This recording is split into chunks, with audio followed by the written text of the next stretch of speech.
ठाणे वर्तमानमध्ये मी नितीन बोरसे आपलं पुन्हा एकदा हार्दिक स्वागत करतो। सादर करीत आहोत आजच्या ठळक बातम्या।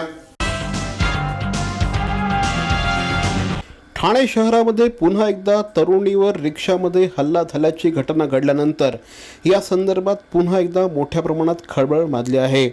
या तरुणीवर रिक्षामध्ये हल्ला करणाऱ्यांना ताबडतोब अटक करा अशा प्रकारची मागणी खासदार श्री राजन विचारे त्याचप्रमाणे आमदार श्री रवींद्र फाटक यांनी ठाणे पोलिसांना केली आहे। त्याचप्रमाणे या तरुणीने मोठ्या प्रमाणात धैर्य दाखवलं। तिने ज्यांनी तिच्यावर हल्ला केला त्यांना प्रतिकार तर केलाच, परंतु त्यांना सनसनीत कानाखाली देखील मारली अशी माहिती खासदार राजन विचारे यांनी दिली आहे। डिस्चार्ज दिलेला आहे, फक्त डोळ्याला थोडासा मार आहे कारण आणि खरोखर त्या मुलीचं मी मनापासून मगाशी पण सांगितलं की तिचं खरोखर कौतुक, सुशिक्षित अशी मुलगी आहे, MBA झालेली आहे आणि तिने प्रतिकार करून त्यांनासुद्धा त्या मुलीने त्या दोन कानाखाली वाजवलेले आहे आणि म्हणून मी त्या मुलीला शासनातर्फे एक चांगला पुरस्कार आणि एक चांगलं तिने हे केलं। परंतु हे करत असताना ही घटना पुढे कशी होणार नाही या दृष्टिकोनातसुद्धा ट्रॅफिक पोलीस किंवा कमिशनर ऑफ पोलीस या लोकांनी लक्ष घातलं पाहिजे। जे काल परवा रात्री जे झालं त्याच्यासाठी बघण्यासाठी आलं तर त्या मुलीला त्या पोलिसावरती कारवाई शिवसेनेच्या वतीनं आम्ही त्यांना पूर्ण पाठिंबा दिलेला आहे आणि त्याच्यामध्ये ते आरोपी कोण असतील त्याला लवकरात पकडलं जातील असं मी आपल्याला आश्वासन देतो। दरम्यान या संदर्भात ज्या तरुणीवर हल्ला करण्यात आला होता त्या तरुणीला आता खाजगी रुग्णालयातनं डिस्चार्ज मिळाला आहे। त्याचप्रमाणे पोलिसांनी देखील आता तपासाला सुरुवात केली आहे। 6 पथकं त्यासाठी निर्माण करण्यात आली आहे। पोलिसांनी CCTV फुटेज तपासायला सुरुवात केली असून ज्याने हल्ला केला है त्याचं रेखाचित्र देखील पोलिसांनी जारी केला है। पुलिस जो है इन्वेस्टिगेशन कर रही है उस केस का। उसमें टोटल 5 टीम्स हमने लगाई हैं। CCTV फुटेज वगैरह का एनालिसिस चल रहा है। टेक इंट जिसको बोलते हैं, टेक्निकल इंटेलिजेंस, और इसके अलावा कुछ कॉन्फिडेंशियल इंक्वायरीज कर रहे हैं हम लोग। क्राइम ब्रांच उसका पैरेलल इन्वेस्टिगेशन कर रही है और हमने इसमें बाकी जो हमारे जो प्रीवियस रिकॉर्ड्स है इस तरह की ये है जो इससे पहले अगर किसी ने ऐसा कुछ किया है तो उसका हम लोग स्टडी करके वी विल सून सॉल्व दिस केस। ठाणे पोलिसांनी तब्बल 1600 लिटर गावठी हातभट्टीची दारू देसाई गावातील खाडीतून जप्त केली आहे। त्याचप्रमाणे एकंदर 14 लाख रुपयांचं साहित्य देखील पोलिसांनी जप्त केलं आहे। काल पोलिसांनी या संदर्भातली देसाई गावामध्ये कारवाई केली होती। रात्रीपासून सकाळी 10 वाजेपर्यंत ही कारवाई सुरू होती। खाडीतल्या एका बेटावर गावठी हातभट्टी दारूचा हा कारखाना या ठिकाणी सुरू होता। पोलिसांनी जवळपास 610 रसायनांचे ड्रम्स जप्त केले असून 75,000 लिटर रसायन देखील पोलिसांनी जप्त केलं आहे। या सगळ्या साहित्याची किंमत जवळपास 14 लाख रुपये एवढी असल्याची माहिती पोलिसांच्या वतीने देण्यात आली आहे। जे गावठी हातभट्टी दारू विक्री करणारे आणि उत्पादन करणारे लोक त्यांच्यावर वारंवार करण्यासाठी सूचना आल्या होत्या आणि आता विशेष आम्हाला अशी बातमी मिळाली होती क्राईम ब्रँच युनिट 1चे PI रणवीर बैस यांना ते पावसाळ्याच्या पूर्वी फार मोठ्या प्रमाणावर हातभट्टी दारूचा स्टॉक करून ठेवण्यात येणार आहे।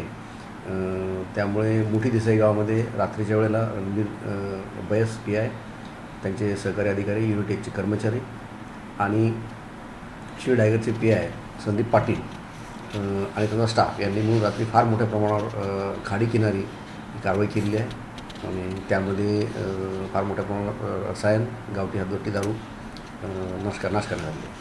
काँग्रेस पक्षाचे उपाध्यक्ष राहुल गांधी यांना मध्य प्रदेश सरकारने ताब्यात घेतल्यानंतर त्याची प्रतिक्रिया ठाणे शहरामध्ये देखील उमटली आहे।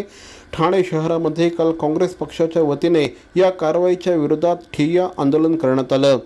मध्य प्रदेशातील शेतकऱ्यांची बाजू घेण्यासाठी ज्यावेळेस राहुल गांधी गेले होते त्यावेळेस मोदी सरकारने त्यांना ताब्यात घेतलं। याच्यानंतर ठाणे शहरामध्ये श्री मनोज शिंदे यांच्या नेतृत्वाखाली जोरदार ठिय्या आंदोलन देखील करण्यात आलं। यावेळेस सरचिटणीस श्री बाळा पुर्णेकर हे देखील उपस्थित होते। जर आज राहुलजी मोदींसाठी जर शेतकऱ्यांसाठी जर जात असतील कुठेतरी त्यांच्या मदतीला, त्यांच्या बाजूने उभं राहण्यासाठी आणि अशासाठी जर मोदी त्यांना अरेस्ट करत असतील तर भारतातली जनता अशा दहशतवादाला सहन करणार नाही आणि काँग्रेसचे कार्यकर्ते तर मुळीच करणार नाही।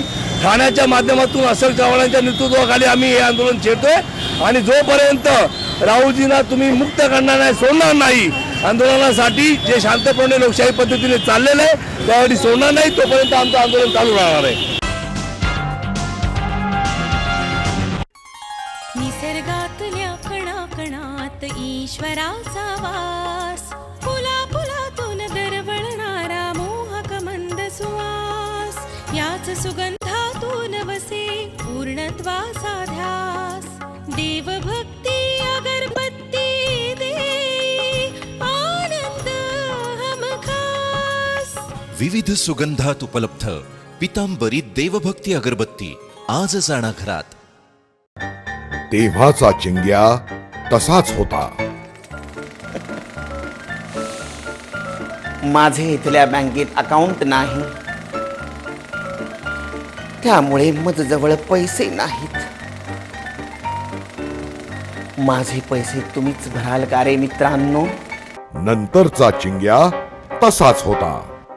काय करू मित्रांनो, आज माझी बँक बंद असते.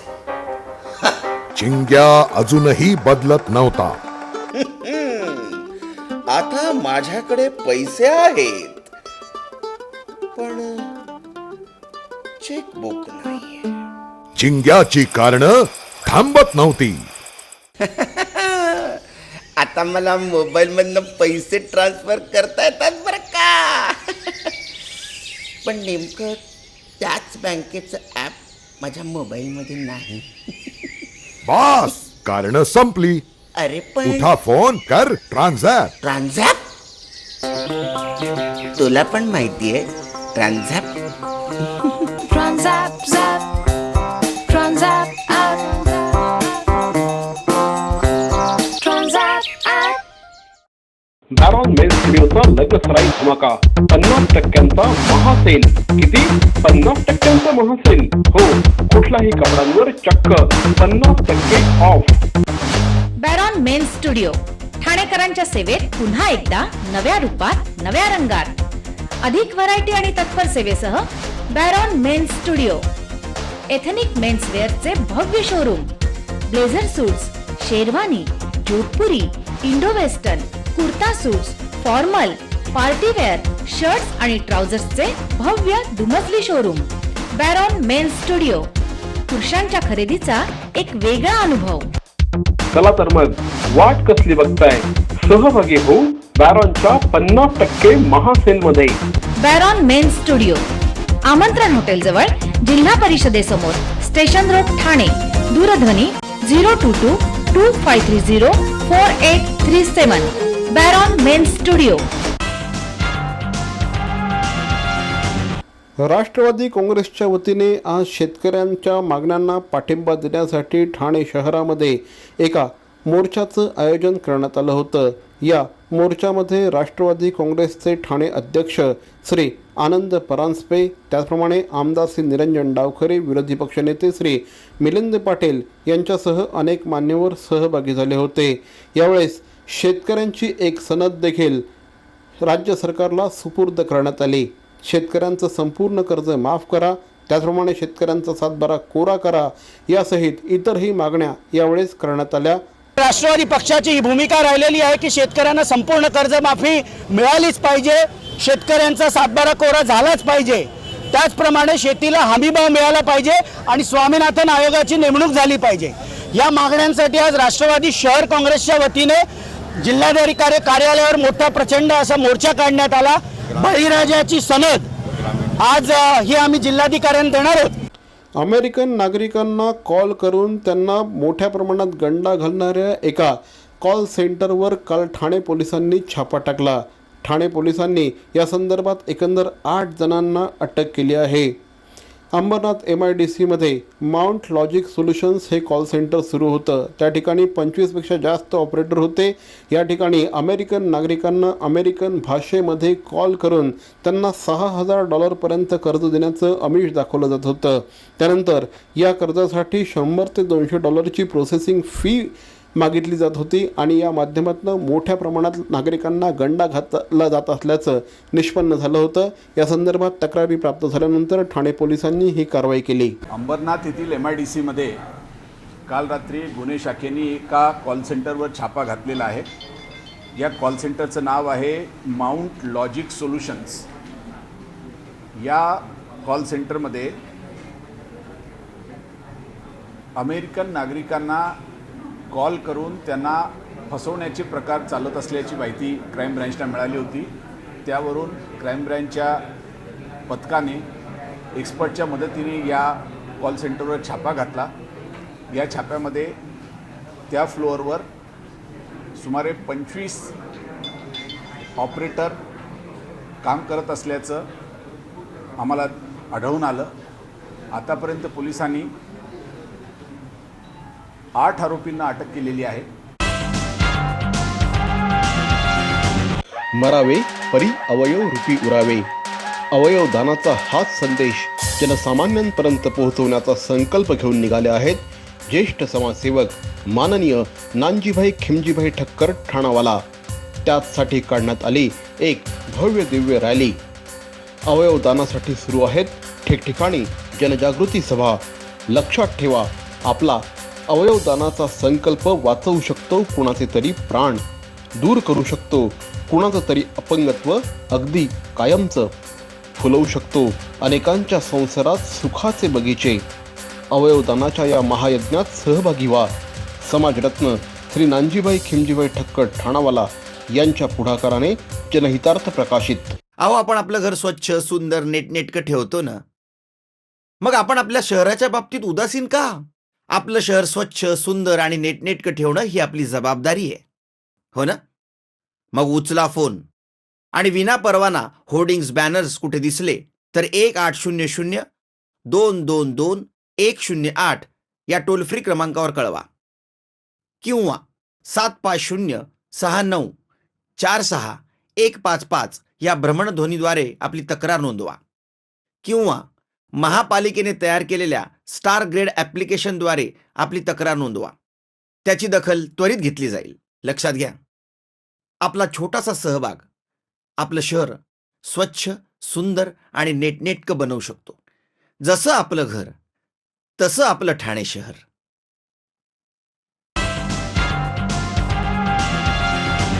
गेल्या अनेक दिवसांपासून प्रलंबित असलेला क्लस्टर डेव्हलपमेंटचा विषय आता मार्गी लागेल अशी परिस्थिती निर्माण झाली आहे. हायकोर्टाने क्लस्टर डेव्हलपमेंटच्या संदर्भात आता ग्रीन सिग्नल दिला असून या संदर्भात दाखल करण्यात आलेली याचिका रद्दबातल करण्यात आली आहे. ठाणे महानगरपालिकेने या संदर्भात इम्पॅक्ट असेसमेंट रिपोर्ट ज्यावेळेस दाखल केला त्याच्यानंतर या संदर्भात कोर्टामध्ये साधकबाधक चर्चा झाली आणि हायकोर्टाने या विषयाला आता ग्रीन सिग्नल दिला आहे. त्यामुळे ठाणे शहरातील अनेक झोपडपट्ट्यांचा विकास मार्गी लागण्याची शक्यता निर्माण झाली आहे. दरम्यान हायकोर्टाच्या या निकालानंतर काल ठाणे शहरामध्ये शिवसेनेच्या वतीने जोरदार जल्लोष करण्यात आला. शिवसेनेचे पक्षप्रमुख श्री उद्धव ठाकरे यांनी देखील या संपूर्ण विषयात लक्ष घातलं होतं.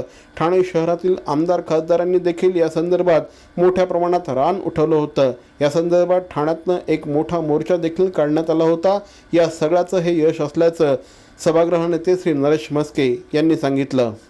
जोरदारपणे क्लस्टर ही योजना ठाणे शहरात लागू व्हावी यासाठी प्रयत्न केले होते. त्यांच्याबरोबर सर्व आमदार आणि स्वतः उद्धव साहेब शिवसेना पक्षप्रमुख जो ठाण्यातनं मोर्चा निघाला होता त्या मोर्चाचं नेतृत्व उद्धव साहेबांनी केलं होतं. बऱ्याच वर्षापासूनची मागणी होती.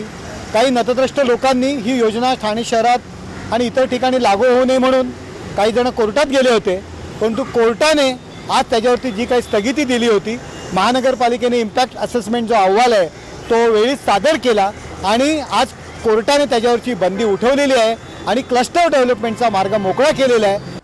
दरम्यान क्लस्टर डेव्हलपमेंटचा हा संपूर्ण विषय मार्गी लागल्यानंतर ठाणेकरांच्या वतीने मुख्यमंत्र्यांचं आपण अभिनंदन करत आहोत असं प्रसिद्धीपत्रक आमदार श्री संजय केळकर यांनी प्रसिद्धीला दिलं आहे.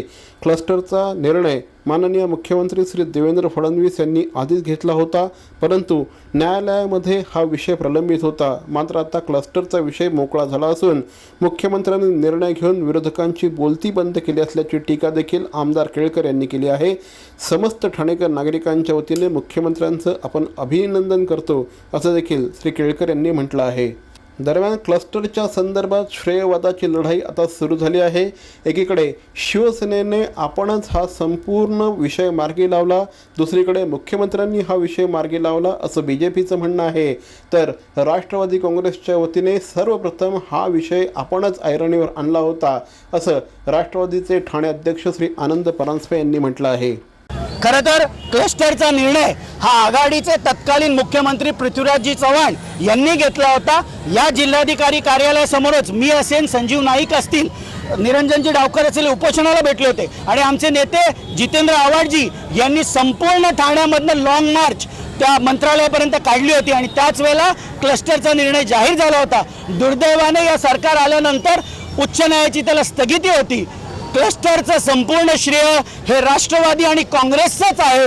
शिवसेना भाजप हे आयत्या बिळावर नागोबा अशा प्रकारचा शिवसेना भाजपचा प्रयत्न आहे. तर मंडळी, या होत्या आजच्या ठळक बातम्या. यूट्यूब चॅनलच्या माध्यमातून देखील आम्ही आपल्या भेटीला येतो आहोत. यूट्यूबला देखील आपण प्रचंड प्रतिसाद देत आहात, तेव्हा आमचं हे यूट्यूब चॅनल आपण लाईक करा, शेअर करा आणि सबस्क्राईब करा. हे अर्थातच आपल्याला सांगायची गरज नाही, मात्र तरीही करा. पुन्हा एकदा भेटूया याच ठिकाणी याच वेळी. तोपर्यंत धन्यवाद. जय हिंद, जय महाराष्ट्र.